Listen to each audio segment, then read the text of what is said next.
इमारत में लगी कुछ ईंटें शायद हमको दिखाई न देती हों, लेकिन उनकी अहमियत से हम इनकार नहीं कर सकते। साहित्यिक जगत में भी कुछ ऐसे अनोखे होनहार फनकार हैं जिनको पढ़ने सुनने के बाद आप उनको किसी मंझे हुए कलाकार से कम आंकने की भूल नहीं कर सकते।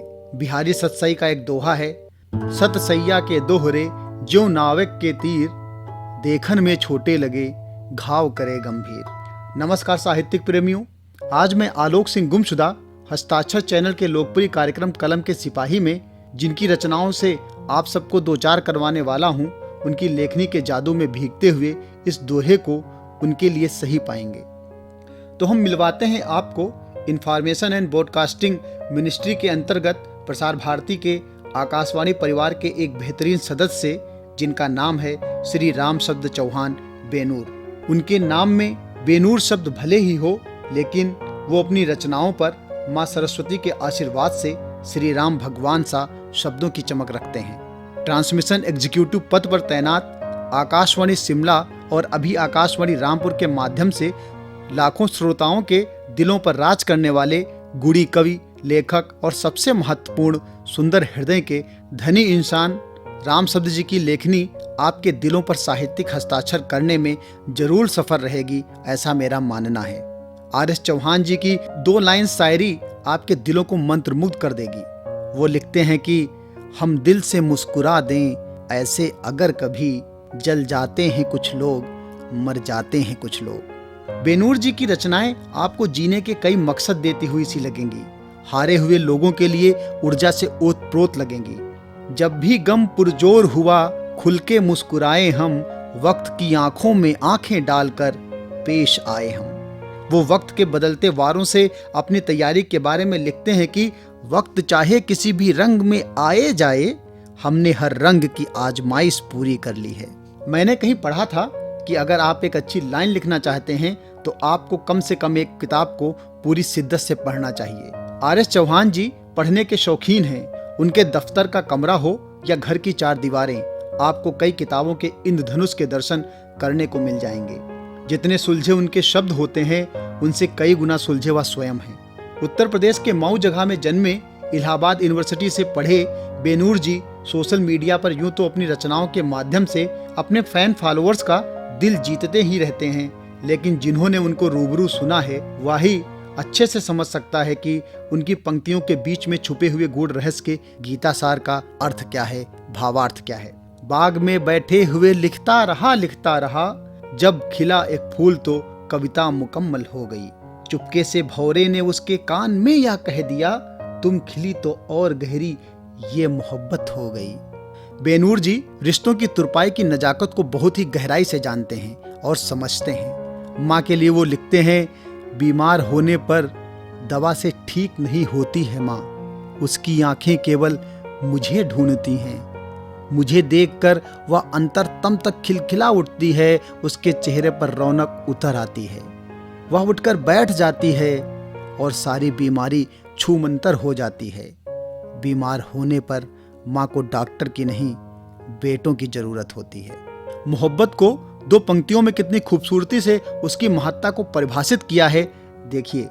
दिल में उगा के रखिए दरख्त मोहब्बत का, 100 लफ्ज से बेहतर है एक लफ्ज मोहब्बत का।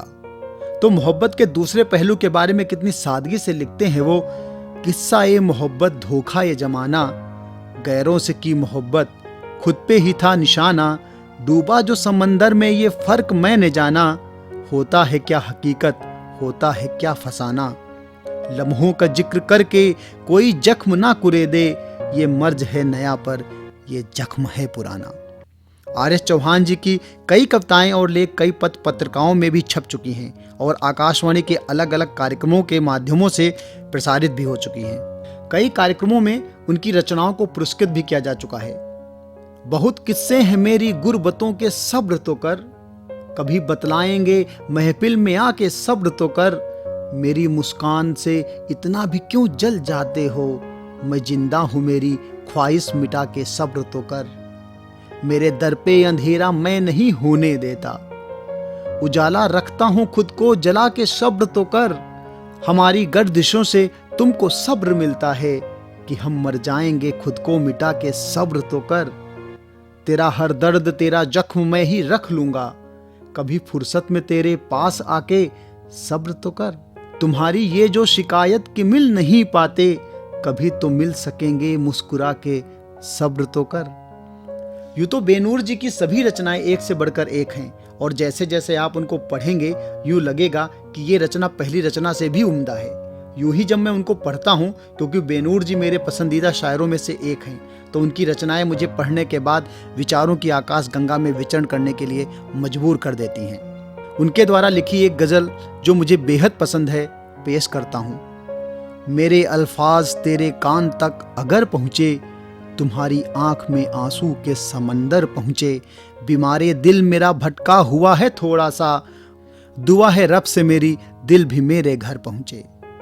ये तो मालूम है कि हस्र बुरा होना है, फिर भी पत्थर तेरा अच्छे से मेरे सर पहुंचे। आज जिस मोड़ पर बेनूर खड़ा है या रब, खुदा करे कि वही वो भी सितमगर पहुंचे। जाके पैर न फटी बिवाई, वो क्या जाने पीर पर आई।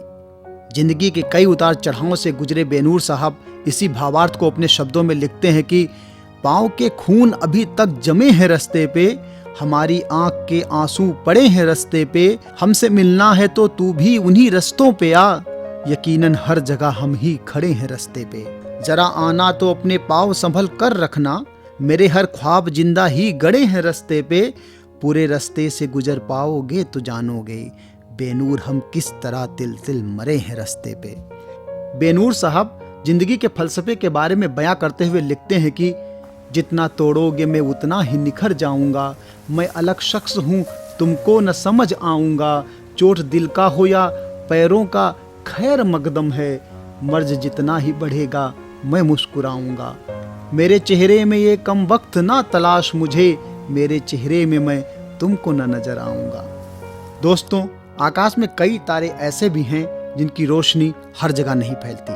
कभी कभी भागदौड़ की जिंदगी में हम भी कुछ चमकीले तारों को अनदेखा कर देते हैं। मेरे इस कार्यक्रम का मकसद सिर्फ आपके व्यस्त समय में कुछ मिनट साथ ठहर कर ऐसे तारों को साथ साथ देखने का है। जिस तरह हम तारों पर कुछ समय नजरें टिकाकर उनकी चमक को महसूस कर पाते हैं, उसी तरह साहित्य जगत में ऐसे बेनूर साहब जैसे सितारों की चमक को लोगों तक पहुंचाने की जिम्मेदारी में आप सभी साहित्य जगत के हीरों का सहयोग चाहता हूं। अंत में उनकी एक गजल के कुछ शेर के बाद उनकी आवाज में एक गजल के हवाले करते हुए आज के कार्यक्रम से विदा लेना चाहूंगा। ये हवा फूल परिंदे ये महकती सी फिजा, सबका एहसान चुका लूं तो फिर चलूं मैं भी। दिल में चुभते हैं ये रोते हुए चेहरे कितने, ऐसे चेहरों को हंसा लूं तो फिर चलूं मैं भी। पाँव कांटों से ना जख्मी हो तो चलना भी क्या, राह कांटों से सजा लूं तो फिर चलूं मैं भी। जख्म बेजोड़ हैं सीने में जरा सा ठहरो, आग सीने में लगा लूं तो फिर चलूं मैं भी। नूर बेनूर हो गया है क्यों जमाने में, राज दुनिया को बता लूं तो फिर चलूं मैं भी। जय हिंद, जय भारत, धन्यवाद।